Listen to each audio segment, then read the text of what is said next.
If I allow myself to listen, God's voice comes to us often the most clearly in very difficult, challenging situations. Good morning, everyone. Well, the topic this morning, the importance of soul receptivity, even has the word important in it. So it's quite central to the spiritual path. And receptivity is a big subject. To be receptive, if it gives us the power to become the sons of God, as Christ said, if it has that power, it's energetic. What I'm trying to say is it's not passive. We can perceive something. I can perceive that you're eating an apple, and you'll bite into the apple and you're tasting the apple, and I can understand what that's like, but I can't receive it for myself until I do it, until I take a bite and actually taste it and absorb it myself. So it's a conscious act, and when I was reflecting on it yesterday, I was thinking about a few qualities that it takes to be able to receive. I'm sure there's more, but these are the ones that came to me. The first one is stillness.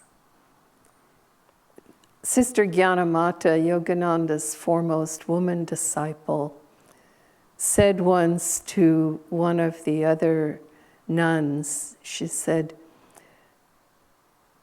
when I'm in his presence, Yogananda's presence, I tend to be silent. She said, I don't do that because it's the right thing to do. He's expecting it of me.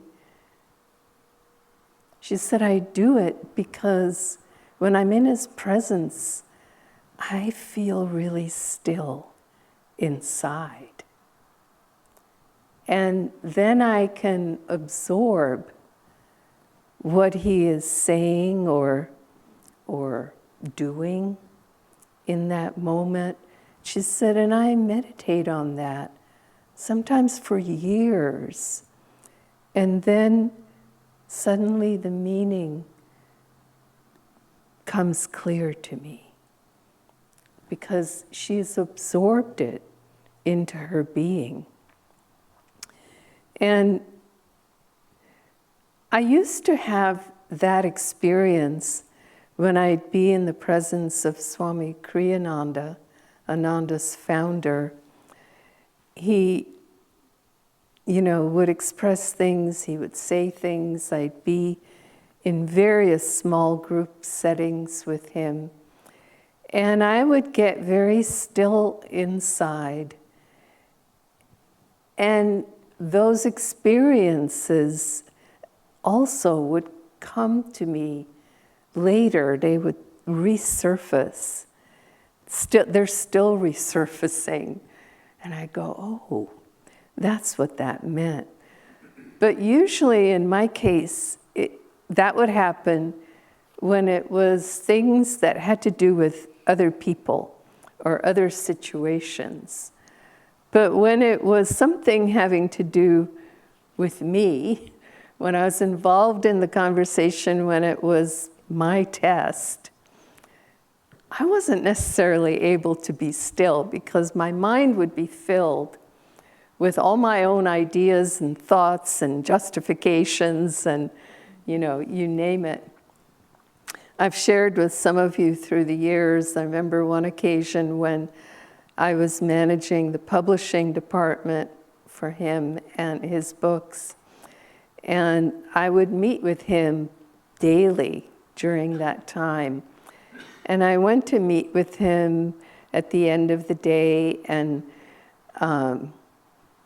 he said, Now, mind you, we had been, at that point, finally, we became Crystal Clarity Publishers. We'd had several names before that. And so I came to him and he said, you know, so-and-so was talking to me today, and she said she didn't think Crystal Clarity Publishers was the right name for our publishing house. And I just sort of saw purple, you know, and steam was coming out of my ears, and we had just settled on that name. We'd been that name for about a year. We were finally getting known by that name. And here he was proposing. He actually wasn't proposing to change it. He just made that comment, but it was enough to, and I saw myself in his eyes. At a certain point, I saw my mouth flapping with all the reasons why that was a bad idea. So my own head and heart were full, so full that I couldn't possibly receive anything, because I wasn't able to be still. And I remember reading in Yogananda's autobiography of a yogi, there's a lot of things he has in there that I think are just there so that we can see that the things we're going to go through. So this was the time he was in Sri Yukteswar's ashram for just 6 months. And he went to Sri Yukteswar and he said, I want to go to the Himalayas to find God. And he was so full of that thought that he didn't even hear Sri Yukteswar say, you're not going to find God from an inert mountain. In other words, here is your master standing right in front of you, and you're going to go off to think you're going to find God from a mountain. He didn't extrapolate. I'm extrapolating. But Yogananda couldn't even hear that, and he said, I took his silence for consent. And then he went off to the Himalayas, and he got lost, and he had all kinds of, troubles and tribulations on that journey, and he finally realized that he needed to go back to Sri Yukteswar, which is where he would find God. And I think he had that in there so we could understand the process that we go through in our own heads and hearts when we're so full of our own attachments and desires in situations we can't hear. Like the chant that I did this morning, Door of my heart, open wide I keep for thee. We want to be open to divine guidance. And that's the second quality, is openness. Yogananda used to say that our attunement with God is in direct proportion to our openness to receive. It seems simple, but it's not simple. There's an illustration of a friend of ours at Ananda Village in California in the early days. She has been serving at Ananda in Assisi for the last 40 years, but her name was Shivani. And at this point, she was the receptionist at our little retreat in the mountains, not the retreat that Ananda has currently, but what we used to call the old retreat, now the seclusion retreat. And Swami Kriyananda was in residence there, and this woman came, and Shivani said she looked like she was dressed up to be a witch for Halloween. And she said, I want to speak with Swami Kriyananda. I have a message for him from Yogananda. And Shivani said, well, Swami Kriyananda's in silence, so that won't be able to happen. She said, I'll wait. So Shivani started to register her to stay at the retreat, and she said, where are you from? What's your address? And the woman said, Venus. I'm from Venus. And Shivani said, oh, okay, wrote it down. And then later that day, she brought Swami Kriyananda his mail. The deal was she would put it in a little basket on his deck, and he stepped out just as she was doing that, and he, took the mail, and then he wrote a little note to her. He said, is this all? And Shivani said, yes, this is all. And he said, are you sure? On his note. And then she said, well, there is this woman who asked to speak with you. She says she's from Venus, and she has a message for you from Yogananda. And Kriyananda scribbled, I'll see her. And, so the woman went and met with him.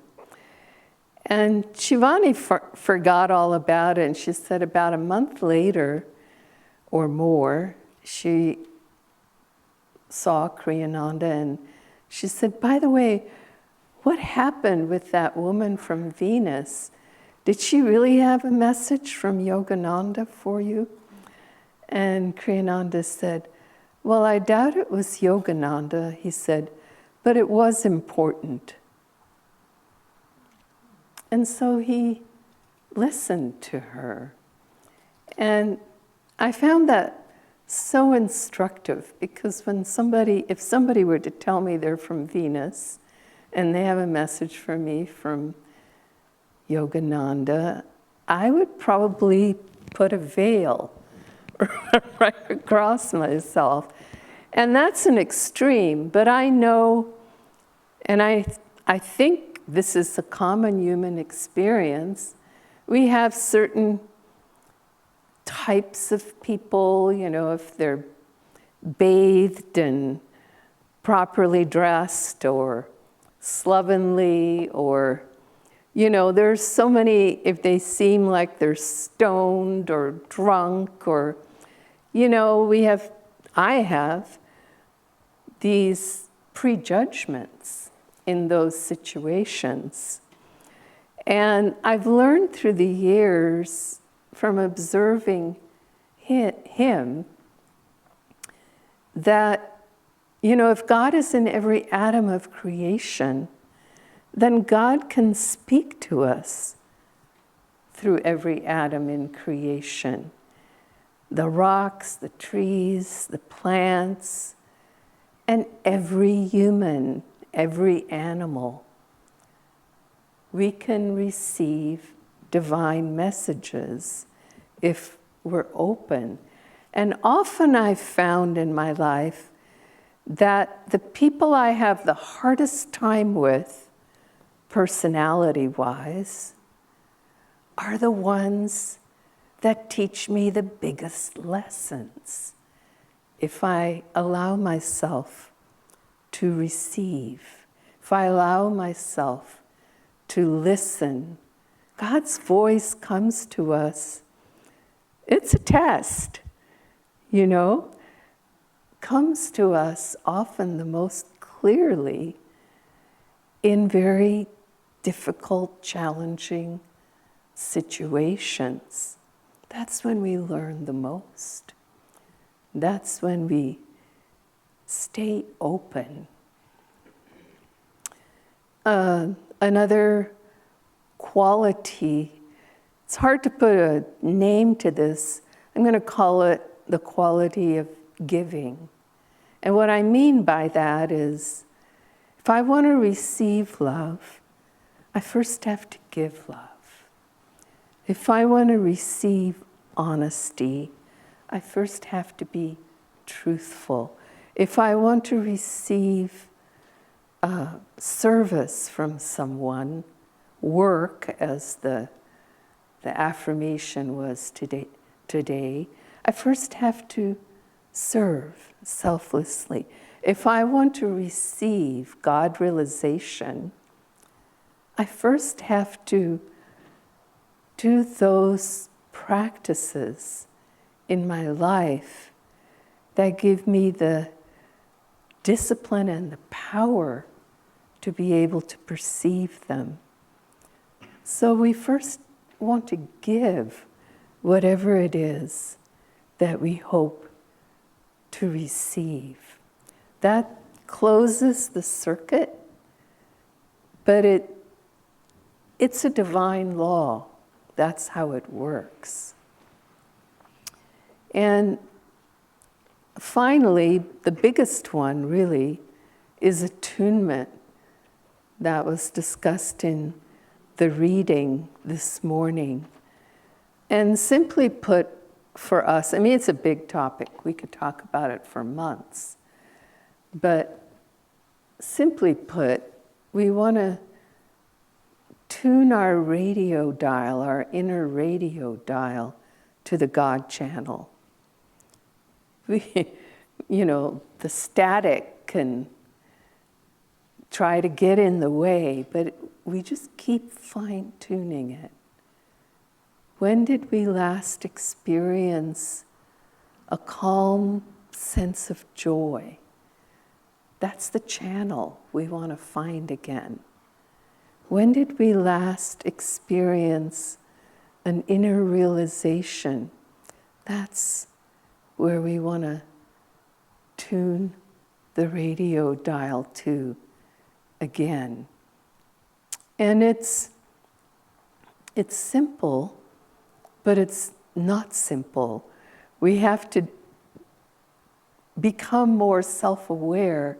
We have to be able to introspect and observe when we are hearing that divine voice, experiencing that quality of light or of unconditioned love, and then keep dialing. When I say dialing back to it, I don't mean going backwards and repeating that over and over. I mean, find that channel, and the next experience of that will become clear to us. Lean into it, take a step in that direction. Because as we do, we experience the discernment that Krishna was talking about in the reading this morning. And the more we experience that discernment, and what's discernment? It's observing something without judging it. We simply see it, observe it, and then experience it. And in that discernment, our intuition is developed so that intuitively we know what to receive and what to not pay attention to. We don't reject it, we don't judge it, we just don't have to take it in. We take in that which is true. So. How much longer